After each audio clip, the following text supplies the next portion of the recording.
Hello viewers, welcome to Suman TV.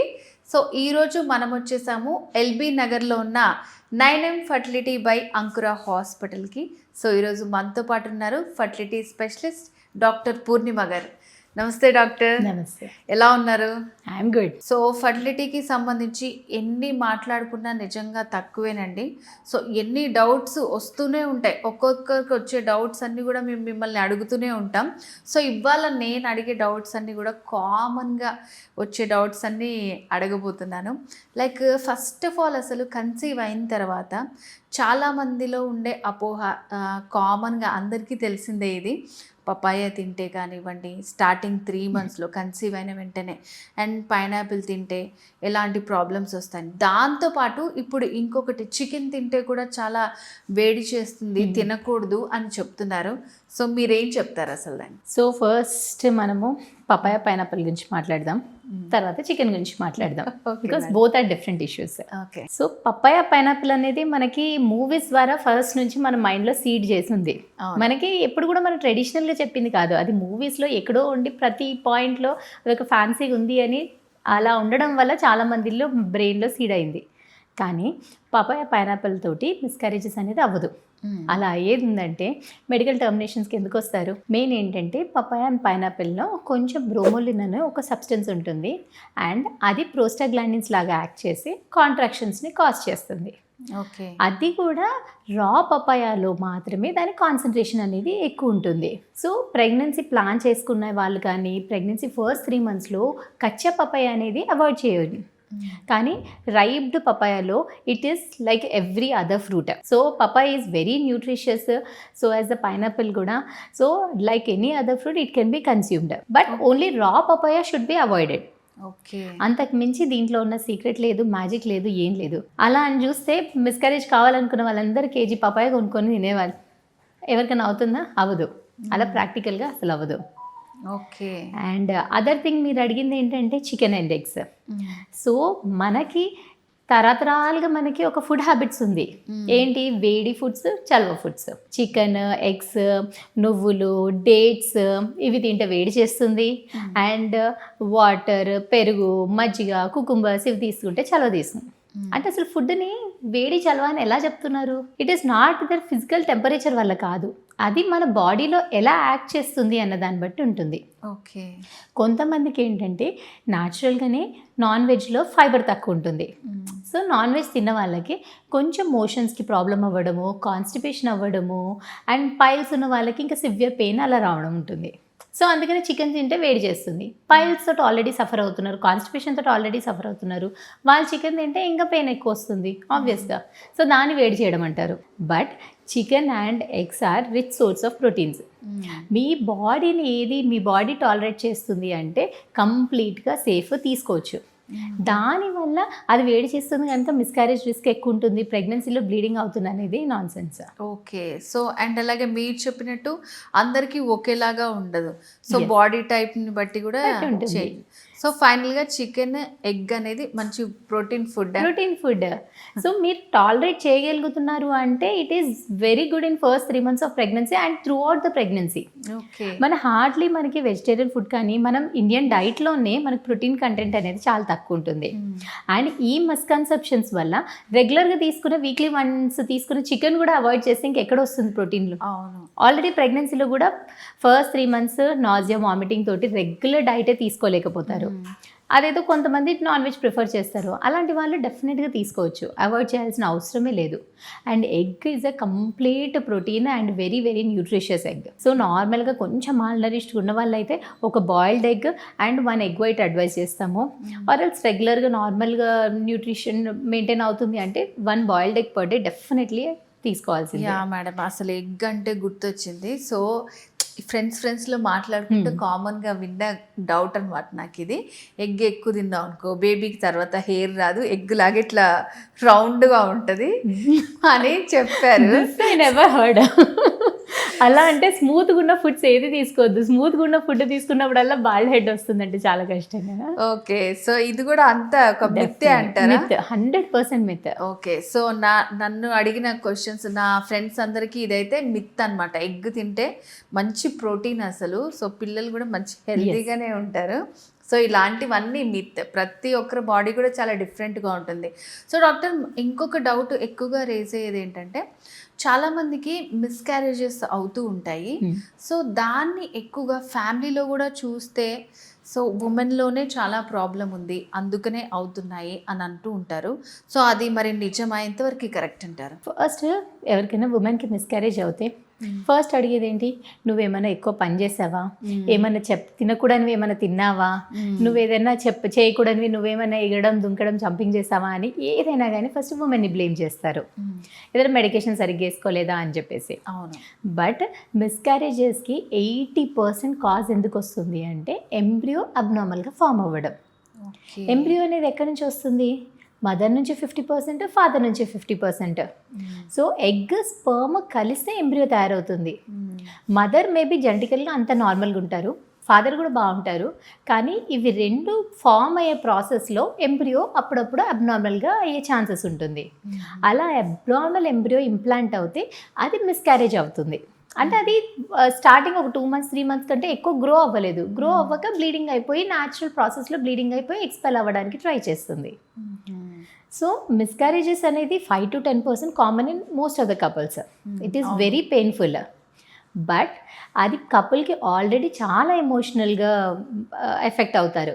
అలాంటి వాళ్ళల్లో ఇంకా మదర్ని బ్లేమ్ చేయడం ఎంతవరకు correct? When 50% is contributed by the father. Okay. So ఇది అన్ని కేసెస్లో అలాగే ఉంటుంది? ఎవ్రీ కేసు అంతే. స్పర్మ్లో కూడా మనకి స్పర్మ్ అనేది కూడా ఒక కణం, దాంట్లో కూడా డిఎన్ఏ ఉంటుంది. స్పర్మ్ డిఎన్ఏ అబ్నార్మల్గా ఉందంటే ఎంబ్రియో అబ్నార్మల్గా ఫామ్ అవుతుంది. Okay. So it results in miscarriage. So miscarriage అయితే ఓన్లీ మదరే కరెక్ట్గా అవ్వాల్సిన అవసరం లేదు. మిస్క్యారేజ్ అయితే ఫాదర్ హెల్దీ హ్యాబిట్స్కి టర్న్ అవ్వడం కూడా చాలా ఇంపార్టెంట్. స్మోకింగ్, ఆల్కహాల్ అవాయిడ్ చేయాల్సి ఉంటుంది. And healthy lifestyle. Overweight, father ఒబీస్గా ఉన్నా కానీ స్పర్మ్ అబ్నార్మల్గా ఉంటుంది. మా ఫాదర్కి అడిక్షన్స్ ఉన్నా కానీ డిఎన్ఏ డ్యామేజ్ వల్ల స్పర్మ్ అబ్నార్మల్గా ఉంటుంది. And external pollutants, fast foods, junk food, unhealthy habits, ఇవన్నీ కూడా స్పర్మ్ హెల్త్ని ఎఫెక్ట్ చేస్తుంది. సో మిస్క్యారేజ్ అయిందంటే ఓన్లీ మదరే కొన్ని జాగ్రత్తలు తీసుకోవాల్సిన అలా కాదు. మిస్క్యారేజ్ అయిందంటే కంపల్సరీ ఫాదర్ కూడా life style changes are very very important. Okay. So miscarriage అవ్వగానే ఓన్లీ బ్లేమింగ్ అంతా అమ్మాయి మీదే వేయకుండా, సో కపుల్ అనేది ఫస్ట్ వాళ్ళిద్దరూ కూడా హెల్దీగా ఉండాలి. ఓకే. అండ్ అలాగే కన్సీవ్ అయిన తర్వాత చాలామంది ఈ స్కానింగ్లు, ఇలాంటి టెస్ట్లు అవన్నీ చాలా చేయించుకుంటూ ఉంటారు ఉమెన్లో, ఇంకేదన్నా ప్రాబ్లమ్స్ వచ్చినా. సో ఎక్కువగా వజైనల్ స్కానింగే ప్రిఫర్ చేస్తూ ఉన్నారు. ఏమైనా పర్టికులర్ రీజన్ ఉందా? చాలామంది ఎందుకు అలాంటి స్కానింగ్ చేస్తున్నారని కూడా అడుగుతున్నారు. సో మీరేం చెప్తారండి? నా దగ్గర కూడా కన్సీవ్ అయిన పేషెంట్స్ కానీ, నా దగ్గర కన్సీవ్ అయినా కానీ first 3 months we prefer to do vaginal scan. చాలామంది కొంచెం రూరల్ సైడ్ నుంచి వచ్చిన వాళ్ళు, మేడం వద్దు పెడితే నాకు మిస్క్యారేజ్ అయిపోతుంది అని చాలామంది భయపడతారు. కానీ వెజినల్ స్కాన్ చేస్తే మనకి abdomen scanner and vaginal scanner దాని ఫ్రీక్వెన్సీ అనేది డిఫరెంట్గా డిజైన్ చేస్తుంది. సో మనం వెజినల్ స్కాన్ చేస్తే మనం మెయిన్ చెక్ చేసేది యూట్రస్ అండ్ గర్భసంచి అండ్ అండాశయాలు, ఓవరీస్. సో అది మనకి ప్రోబ్ చాలా క్లోజ్ బై ఉన్నందుకు రెజల్యూషన్ బాగుంటుంది. మనకి మైన్యూర్ థింగ్స్ కూడా మనం ఎక్కువ అప్రిషియేట్ చేయగలుగుతాము దాని అబ్డామిన్ స్కాన్. సో మనకి కింది భాగంవి అంటే గర్భసంచి, అండాశయాలు చెక్ చేయడానికి వెజినల్ స్కానర్, పై భాగం అంటే లివర్, కిడ్నీస్, స్టమక్, వేరే వేరే వాటికి, పేగులు, అవన్నిటికీ అబ్డామిన్ స్కాన్ ప్రిఫర్ చేస్తాము. So gynaec scans mostly vaginal ఉంటుంది. అలా చేయడం వల్ల మనకి ఏమన్నా అబ్నార్మల్గా ఉన్నా కానీ కరెక్ట్గా ఓవరీస్ పిక్చర్ అనేది మనకు తెలుస్తుంది. యూట్రస్లో కూడా ఏమైనా ఫైబ్రాయిడ్స్ ఉన్నా కానీ, ఎండోమెట్రియోసిస్, చాలా క్లియర్ రెజల్యూషన్ ఉంటుంది. సో ఫర్టిలిటీ స్కాన్స్ ఎప్పుడు కూడా మనం వెజినల్ చేస్తాం. అండ్ ఫస్ట్ 3 monthsలో కూడా ఎప్పుడన్నా గర్భసంచిలో బ్లీడింగ్ ఉన్నా కానీ, మైనర్ కలెక్షన్స్ ఉన్నా కానీ అది అబ్డామిన్ మీద ఎక్కువ అప్రిషియేట్ చేయలేకపోతాము. సో వెజినల్ చేయడం వల్ల మనకి క్లియర్ పిక్చర్ ఉంటుంది, దానికి తగ్గట్టు మనం జాగ్రత్తలు తీసుకోవచ్చు. సో ఇప్పుడు మీరు చెప్పారు కదా, వచ్చిన వాళ్ళు ఇట్లాంటి డౌట్స్ అని రేజ్ చేస్తుంటారని, మరి ఏం చెప్తారు మీరు అలాంటి వాళ్ళందరికీ కూడా? ఓన్లీ వాళ్ళకి ఏంటంటే ఎవరికైనా కానీ మనం పర్సనల్ ఎక్స్పీరియన్స్ షేర్ చేస్తాం. ఇప్పటి వరకు నేను డైలీ 4-5 మెంబర్స్ని ప్రెగ్నెన్సీ వాళ్ళని చూస్తాను అండ్ రెస్ట్ ఆఫ్ దమ్ అందరు ఫర్టిలిటీ వాళ్ళని చూస్తాను. నా దగ్గర కన్సీవ్ అయిన వాళ్ళు డైలీ 4-5 మెంబర్స్ అయితే వస్తుంటారు. వాళ్ళందరికీ నేను వెజనల్ చేస్తాను. అందరూ హ్యాపీగా 9 months తర్వాతనే డెలివరీ అయ్యారు. దట్ ఈస్ అంతే. ఇంకా సో అంతే, ఏం డౌట్స్ పెట్టుకోకుండా సో డాక్టర్ హ్యాపీగా వెళ్ళొచ్చు. సో డాక్టర్ గారు, ఈ రోజుల్లో చూసుకుంటే అసలు ప్రెగ్నెన్సీ రావడం అనేది చాలా కష్టం అయిపోయింది. సో వన్స్ న్యాచురల్గా వచ్చిన తర్వాత వాళ్ళు హ్యాపీగా ఉన్న సో సెకండ్ బేబీకి వాళ్ళు ట్రై చేస్తున్నప్పుడు చాలా ప్రాబ్లమ్స్ వస్తున్నాయి. ఫస్ట్దే న్యాచురల్గా వస్తే సెకండ్ది కూడా అలాగే రావాలని చాలా ట్రై చేస్తూ డిలే అయిపోతుంది వాళ్ళకి. సో అసలు అలాంటి ప్రాబ్లమ్స్ ఎందుకు వస్తున్నాయి? ఫస్ట్ది న్యాచురల్గా వస్తే సెకండ్ది కూడా న్యాచురల్గానే వస్తుందంటారా? ఒకవేళ రాకపోతే ఏంటి సొల్యూషన్ అంటారు? ఫస్ట్ న్యాచురల్గా వస్తే సెకండ్ న్యాచురల్గా వచ్చే ఛాన్సెస్ ఎక్కువ ఉంటుంది. బికాస్ ఏంటంటే ఒకసారి కన్సీవ్ అయ్యారంటే most of the factors infertility factors అన్నీ రూల్ అవుట్ అయినట్టే. కానీ కంపల్సరీ న్యాచురల్గానే వస్తుంది అని ఇయర్స్ టుగెదర్ వెయిట్ చేయకూడదు. ఎందుకంటే ఫస్ట్ థింగ్, ఉమెన్ ఏజ్ పెరుగుతున్న కొద్దీ ఎగ్ క్వాలిటీ కౌంట్ తగ్గిపోతుంది. ఫస్ట్ ప్రెగ్నెన్సీ 30 yearsలో ప్లాన్ చేసుకుంటారు. సెకండ్ది లైక్ వేరియస్ సోషల్ రీజన్స్. ఇప్పుడున్న ఏంటంటే మనకి అడిక్వేట్ మనకి సపోర్ట్ లేక కూడా ఫస్ట్ బేబీ ఒక 5-6 years ఆర్ 7-8 years అయినాక సెకండ్ ప్లాన్ చేద్దామని. కొంతమంది ఫస్ట్ ఏంటంటే నాకు ఒకరు చాలు అనుకుంటారు. నా దగ్గరకు వచ్చే వాళ్ళందరూ అంతే, ఫస్ట్ ఒకరు చాలు అనుకుంటున్నారు. తర్వాత మా బాబుకి లేకపోతే మా పాపకి యంగర్ సిబ్లింగ్స్ కావాలి, మా అపార్ట్మెంట్లో ఉన్న వేరే పిల్లలతో ఆడుకుంటున్నారు, మా బాబుకు పాప కోసమే మేము వస్తున్నాము అని వస్తారు వాళ్ళు. సో ఏంటంటే ఫస్ట్ 30 years లోపు అయిపోతుంది. 6-7 years అంటే వాళ్ళు 35 years దాటుతుంది. So women egg count reserve అనేది తగ్గుతుంది, క్వాలిటీ కూడా తగ్గుతుంది. సో అందుకని కన్సెప్షన్ రేట్ అనేది తగ్గుతుంది. That is the main thing. Second thing ఏంటంటే ఫస్ట్ సిజేరియన్ అయింది అనుకోండి, ఎప్పుడైనా స్కార్ డిఫెక్ట్ కానీ అక్కడ ఏదైనా ప్రాబ్లం ఉందనుకోండి, ఫస్ట్ సిజేరియన్, ఇప్పుడు సిజేరియన్ సెక్షన్ రేట్ కూడా ఇంక్రీజ్ అవుతుంది. దానివల్ల కూడా ఇన్ఫర్టిలిటీ అనేది ఇంక్రీజ్ అవుతుంది. సో అది ఆపరేషన్ చేసిన దగ్గర కొంచెం స్కార్ ఏమైనా డిఫెక్టివ్ ఉందంటే అక్కడ కొంచెం కలెక్షన్ అయిపోయి ఫ్రీక్వెంట్గా ఫ్లూయిడ్ రావడము, దానివల్ల కూడా ఎంబ్రియో అతుక్కోకపోవడం అలాంటివి ఉంటాయి. సో అవి కూడా మనం కరెక్ట్ చేసుకొని దే విల్ కన్సీవ్. అదొకసారి కరెక్ట్ చేసుకుంటే they will conceive easily. Okay. So తర్వాత మనకి ఆఫ్టర్ డెలివరీ ఫస్ట్ ప్రెగ్నెన్సీ వచ్చినా కానీ తర్వాత కూడా ట్యూబ్స్లో ప్రాబ్లం వచ్చే ఛాన్స్ ఉంటుంది. డెలివరీలో టైంలో కానీ తర్వాత కానీ ఏమైనా ఇన్ఫెక్షన్స్ వస్తే ఆ ట్యూబ్స్లోకి స్ప్రెడ్ అయితే ట్యూబ్స్ బ్లాక్ ఉండే ఛాన్సెస్ ఉంటుంది. సో ఇలా మల్టిపుల్ ఫ్యాక్టర్స్ వల్ల ఫస్ట్ది ఈజీగా కన్సీవ్ అయినా సెకండ్కి ఎఫెక్ట్ అయ్యే ఛాన్సెస్ ఉంటుంది. సో సెకండరీ ఇన్ఫర్టిలిటీ కూడా ఇప్పుడు చాలా రైజ్ అవుతుంది. సో ప్రాబ్లం ఏంటి అనేది మన దగ్గరకు వస్తే మేము కేర్ఫుల్గా అడ్రస్ చేసి అప్రోప్రియేట్గా మెడికల్ మేనేజ్మెంట్ లేకపోతే సర్జికల్గా కరెక్ట్ చేసుకుంటే వాళ్ళు ఈజీ కన్సీవ్ అవుతారు. ఓకే. సో ఇన్ని ప్రాబ్లమ్స్ ఉంటాయి అన్నమాట. చాలామంది అంటే ఏజ్ ఫ్యాక్టర్ని నెగ్లెక్ట్ చేసేస్తూ ఉంటారు. 30 తర్వాత ప్లాన్ చేసుకుంటే చాలామందికి చాలా ప్రాబ్లం అయిపోతుంది. సో ఇన్ని రిస్క్ ఫ్యాక్టర్స్ ఉంటాయి కాబట్టి ఒకవేళ సెకండ్ బేబీ కావాలనుకుంటే గ్యాప్ ఇవ్వకుండా తొందరగా వాళ్ళు ఛాన్స్ తీసుకుని లేకపోతే గైనిక్నైనా కన్సల్ట్ చేస్తే బెస్ట్ రిజల్ట్స్ ఉంటాయి. ఏంటంటే first or second 30 years is the first mark. 30 years ఉన్న వాళ్ళు డెఫినెట్గా ఓవేరియన్ రిజర్వ్కి చెక్ చేసుకోవాలి, ఇంకా పోస్ట్పోన్ చేసుకోవాలి అనుకుంటే. సో 30 years ఉన్న వాళ్ళు they have to take a decision now. వాళ్ళు ఇప్పుడు ప్రెగ్నెన్సీ కావాలా లేకపోతే ఎన్ని ఇయర్స్ పోస్ట్పోన్ చేసుకోవాలనుకుంటున్నారు. అప్పుడు వాళ్ళు ఫర్టిలిటీ స్పెషలిస్ట్ దగ్గర మీట్ అయ్యి వాళ్ళ రిజర్వ్ అండ్ ఎవ్రీథింగ్ వాళ్ళు డిస్కస్ చేసుకొని వాళ్ళకి ఎంత టైం ఉందో అది చూసుకొని they have to plan it.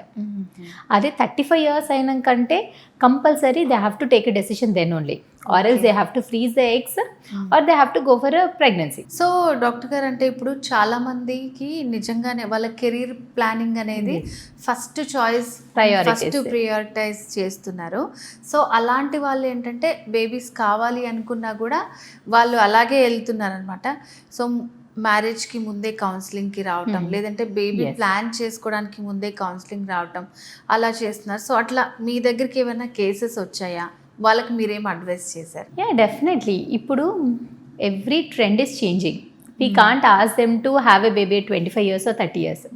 Sometimes కొన్ని సోషల్ కండిషన్స్ తోటి ఎవ్రీవన్ మన life style is changing. They want after marriage they want to take a break for 2 years and then they want to plan a family, or social factors, job priorities or career options, or they want to explore their hobbies, whatever it may be. So marriage అయిపోయిన తర్వాత the awareness has been increasing. So దానివల్ల immediately after marriage the couples are visiting us. So we do only 2 basic simple test for ఉమెన్స్కి. Egg count ఎలా ఉంది, reserve ఎలా ఉంది check చేస్తాం. 1 is scan, 1 is blood test. Okay. We'll get to know. And for males we do a semen analysis.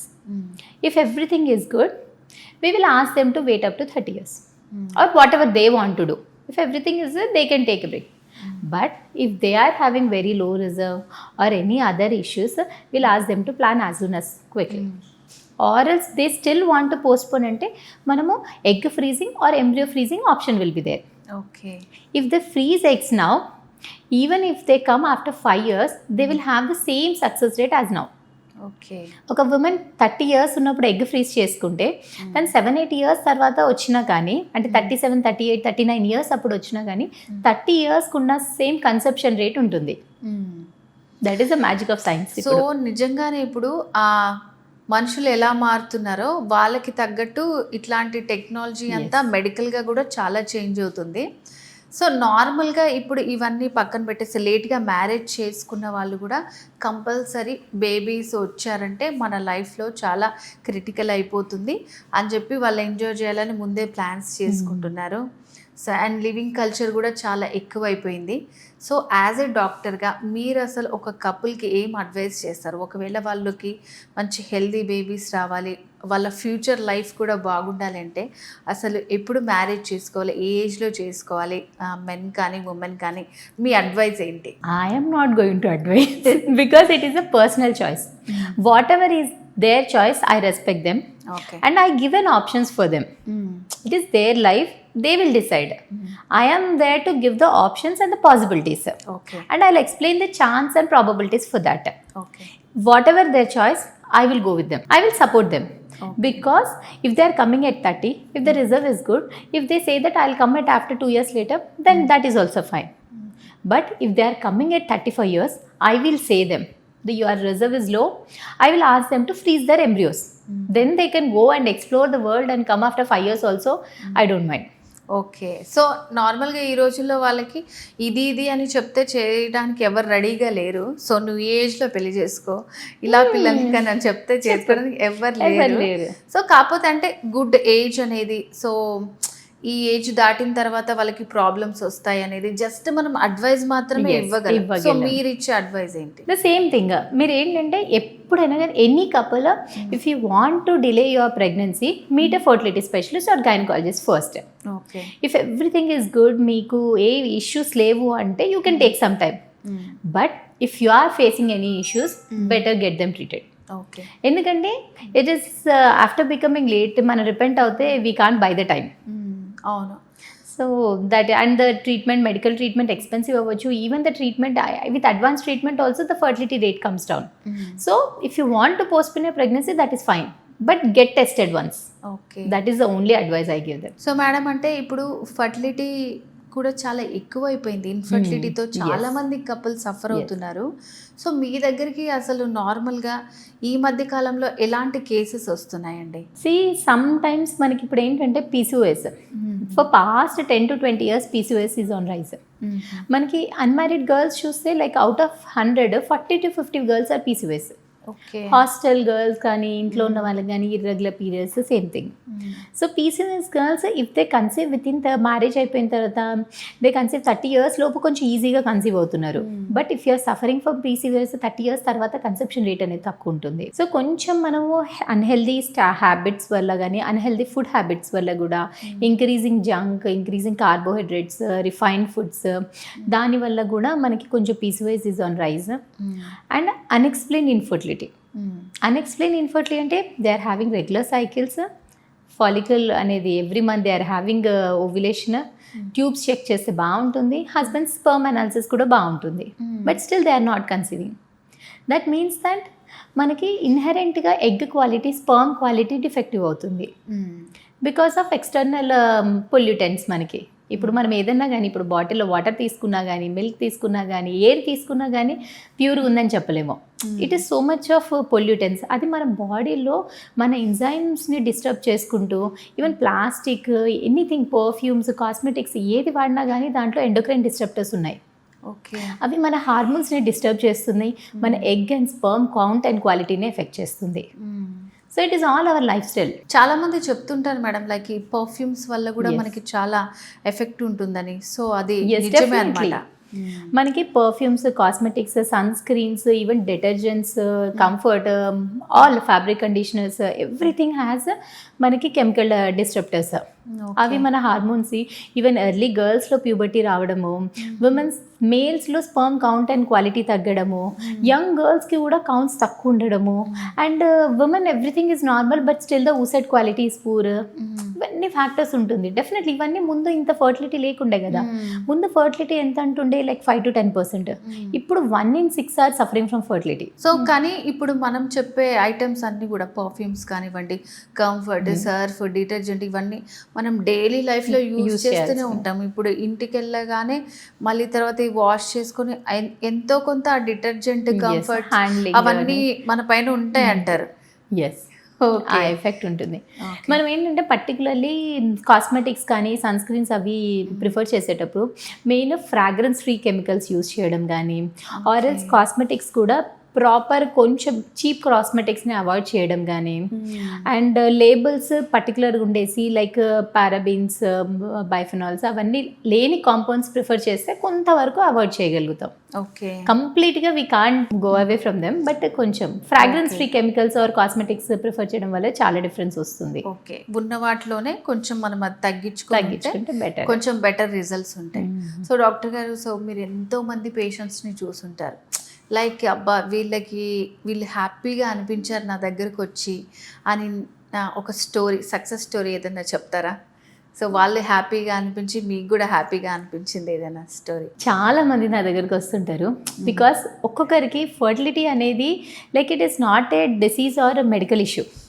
అదొక social stigma and emotional trauma ఉంటుంది. Couples for years together చాలా suffer అయ్యి, ఇమోషనల్గా ఎంత సఫర్ అయ్యి ఒక ఫర్టిలిటీ డాక్టర్ దగ్గరికి వస్తారు. And like we're not just doctors, fever ఉంటుంది టాబ్లెట్ ఇచ్చి పంపించడానికి అలా ఉండదు. They connect with us emotionally, చాలా కనెక్ట్ అవుతారు. బికాస్ ఒకసారి వస్తే వాళ్ళ ఒక విమెన్ కానీ, వాళ్ళ మదర్ సైడ్ కానీ, వాళ్ళ మదర్ ఇన్ లా కానీ, అందరూ ఉమెన్ హ్యాస్ టు ఫేస్. మనం ఇంకా ఇండియాలో ఉన్నాం, ఏదైనా ఇన్ఫర్టిలిటీ ఉంటే మేజర్ పార్ట్ ఉమెన్నే బ్లేమ్ చేస్తారు. సో అవన్నీ చాలా ఫేస్ అయ్యి వస్తుంటారు. ఎవ్రీ కపుల్, ఏ కపుల్ అయినా కానీ పాజిటివ్ రాగానే that is the best thing in my day. ఒక పాజిటివ్ రాగానే అమ్మాయి, that whole day goes well for me. Okay, అలా ఉంటుంది. ఇలా మీరు పర్టికులర్గా అంటే like I remember girl from కొంచెం రూరల్ నుంచి వచ్చింది. This happened like 2 to 3 years back. She is conceiving normally. కన్సెప్షన్లో తనకి ఏం ప్రాబ్లం లేదు. Every time she is conceiving and within 2 to 3 months she is miscarry, bleeding, స్పాంటేనియస్గా bleeding అయిపోయి మిస్క్యారేజ్ అవుతుంది. సో వాళ్ళకి నెక్స్ట్ ప్రెగ్నెన్సీ పాజిటివ్ వస్తే కూడా భయపడే స్టేజ్లో ఉన్నారు. 3 or 4 times, 4-5 times ఇంట్లో కన్సీవ్ అయిపోయి ఇంక తను వచ్చింది ప్రతిసారి ఇంకా వాళ్ళ హస్బెండ్ డివోర్స్ ఇచ్చేస్తాను, వాళ్ళ మదర్ ఇన్ లా కూడా డివోర్స్ పంపించేస్తాను, ఇంకా తన వల్లనే ఉంది మిస్క్యారేజ్, నీ వల్లనే అవుతుంది, యూ కాంట్ క్యారీ, నీ గర్భసంచి వీక్ ఉంది, నీ అండం సరిగ్గా తయారవ్వట్లేదు, నీదే ప్రాబ్లము అనుకుంటా ఆమెను అలా ఉండే. సో ఆ అమ్మాయి వాళ్ళ పేరెంట్స్ తీసుకొచ్చి ఇంకా చేయాలి అంటే నేను ఒకటే చెప్పాను, ఇంకా మనం ఐవీఎఫ్ మల్టిపుల్ టైమ్స్ ఉంది అంటే మనం ఎక్కడ ప్రాబ్లం అనేది తెలుసుకోవాల్సి ఉంటుంది. సో ఐవీఎఫ్ చేసామంటే మనం ఎంబ్రియో అనేది బయట తయారు చేస్తాము.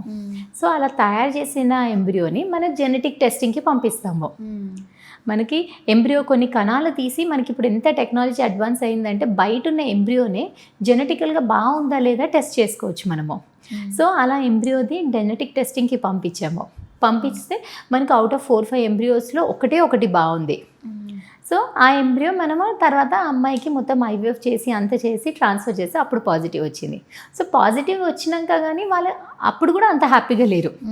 సో వాళ్ళకి ఎప్పుడు కూడా కన్సీవ్ అవుతున్నారు. బట్ 3 months దాటిన తర్వాత అప్పుడు కొంచెం వాళ్ళు కూడా హ్యాపీగా ఉన్నారు. తర్వాత ఎన్టీ స్కాన్ చేసాము, అప్పుడు కూడా బాగుంది. తర్వాత 6 months అయినాక హెల్దీగా ఉన్నాక అప్పుడు వాళ్ళు కొంచెం ప్రశాంతంగా ఉన్నారు. వాళ్ళు చాలా హ్యాపీగా ఉన్నారు. మళ్ళీ మంచి 9 months కంప్లీట్ అయినాకనే డెలివరీ అయింది. సో అందుకే మనం ఫస్ట్ క్వశ్చన్ కూడా అదే తీసుకున్నాం. సో మిస్క్యారేజెస్ అవుతుంటే ఓన్లీ ఉమెన్దే ప్రాబ్లం ఉండదు, మెన్ది కూడా ఉంటుందని. సో వాళ్ళకి అప్పుడంతా కౌన్సిలింగ్ ఇచ్చారా మేడం? అంతా సెట్ అయిందా అంతా యా వాళ్ళకి మనం కౌన్సిలింగ్ ఇచ్చినా వాళ్ళు తీసుకొని ఎక్స్ప్లెయిన్ చేసి ఆ రీజన్స్ కంటే కూడా ఎక్కువ ఎలా చేసి మాకు ట్రీట్మెంట్ కావాలి, మాకు సక్సెస్ఫుల్ కావాలి అన్నట్టు ఉన్నారు. వాళ్ళకి అంత ఇమోషనల్గా ఉన్నది. ఎందుకైంది కాదు, ఎందుకైంది ప్రీవియస్గా అదంతా మాకు వద్దు, మాకు ఇప్పుడు మాకు మంచి బేబీని ఇవ్వండి, బేబీని ఇవ్వండి అని. సో అలాగే ఉంటున్నారు మొత్తం అంతా. సో మేడం, ఫైనల్గా 9M ఫర్టిలిటీ బై అంకుర హాస్పిటల్స్ బయట వాటితో కంపేర్ చేస్తే ఎందుకు స్పెషల్, ఇక్కడున్న స్పెషాలిటీస్ ఏంటి ఆడియన్స్కి ఎక్స్ప్లెయిన్ చేస్తారా? సో 9M ఫర్టిలిటీది ఫస్ట్ ట్రాన్స్పరెన్సీ. సో మనం ఏ ట్రీట్మెంట్ చేసినా కానీ ఎవ్రీ స్కాన్ కానీ ఏది ఉన్నా కానీ will be transparent to the patient. వాళ్ళ రిజర్వ్ అనేది ఫస్ట్ ఇన్స్టెన్స్లోనే మనము మంచిగా చెక్ చేస్తాము అండ్ ఏదేది ఇష్యూస్ ఉన్నాయో ఫస్ట్ దాంట్లో డిస్కస్ చేస్తాం. At every step what we're giving you, how your body is responding అనేది మనం క్లియర్గా ఉంటాము. అండ్ ఎప్పుడు కూడా ఐవీఎఫ్లో కానీ ఐయుఐలో కానీ everything we show them transparently. మీకు ఇన్ని ఎగ్స్ వచ్చాయి, ఇన్ని ఎంబ్రియోస్ ఫామ్ అయ్యాయి, ఇది బాగుంది, ఈ క్వాలిటీ బాగుంది, ఇది బాగుంది, ఈ ఎంబ్రియో పెడుతున్నాము అని డాక్యుమెంటేషన్తో సహా వాళ్ళకి ఎప్పుడు ఇస్తాము.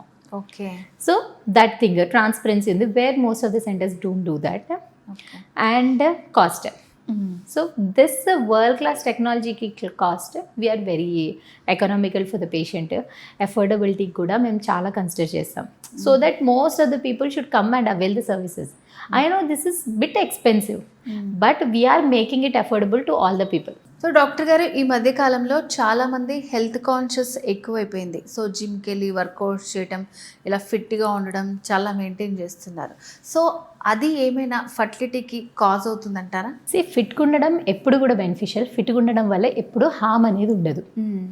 బట్ ఓన్లీ మెన్ ఎప్పుడైతే స్టీరాయిడ్స్ ఉన్న ప్రోటీన్ పౌడర్స్ కానీ స్టీరాయిడ్ రీప్లేస్మెంట్ యూజ్ చేస్తున్నప్పుడు మాత్రం డెఫినెట్గా బాడీ మీద ఎఫెక్ట్ చూపిస్తుంది.